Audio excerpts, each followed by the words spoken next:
What's up, everybody? Couch Mouse here, coming at you with a brand new Overwatch video. And in this short video, we're going to be breaking down a new exploit that is extremely powerful. So I wanted to show you this exploit, and then we're going to talk about exploits in general. So we're going to break it all down. Go to that GameLeap website if you want more Overwatch tips and tricks. But without further ado, let's jump into the video.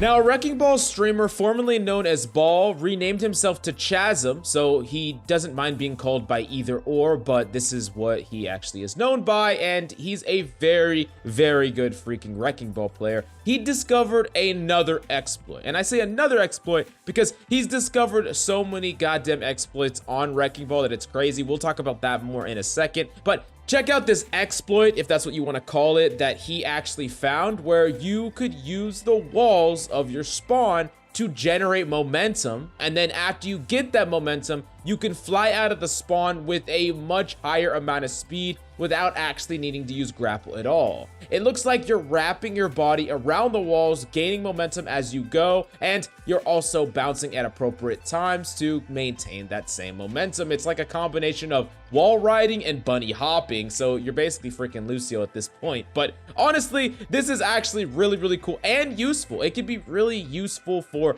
getting out of spawn initially quite quickly, and then you can add this in addition to your grapple hook when it comes off of cooldown to go way farther than you really should right off the bat. I mean, you could probably scale like the entire map within the first 10 seconds on some of these close range Koth maps, and yeah, it's just really freaking strong. And also, this hasn't been the first time that a bug has been found with freaking Wrecking Ball, or an exploit, or a feature, depends on who you ask. But Ball, I believe, is the same person who discovered the triple boop. A lot of people knew about the double boop, which is something that you could do to grapple, slow down your momentum just enough to where after you hit the first target, you slow down your momentum, speed it up so that you could hit them again. And then he found a way to go even further to triple boop people, which would just hit, and then they basically would just get freaking rolled because you could hit, bounce off of an object or the wall, bounce up, slam down, and just do like so much damage out of nowhere, just one-shot people.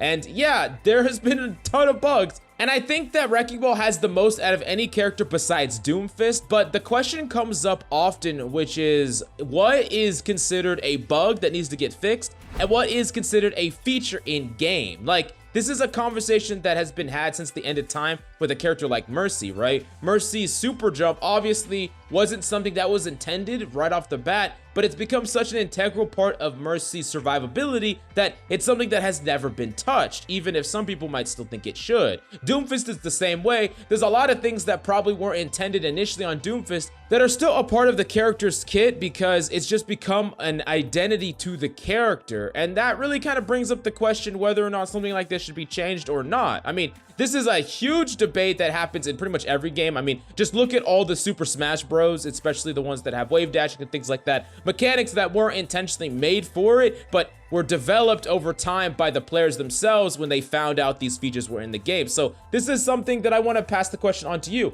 Do you think that this is fine because it takes skill? Not everyone's going to use it, even though it gives you a pretty high advantage, potentially, if you do incorporate it. Or do you think that features in a game should be directly implemented and put in by the developer, and that we should get rid of things like super jump and other things like that? I really want to know your opinion about all that and why down below. And if you want to keep this in and super jump and things like that, can we bring back the super dash by Genji? Okay, yeah, that might be going a little bit too far, but definitely check out the GameLeap website if you want to improve. Hope you enjoyed this short video update. Please smash that like button for the YouTube algorithm, and I'll see y'all next time.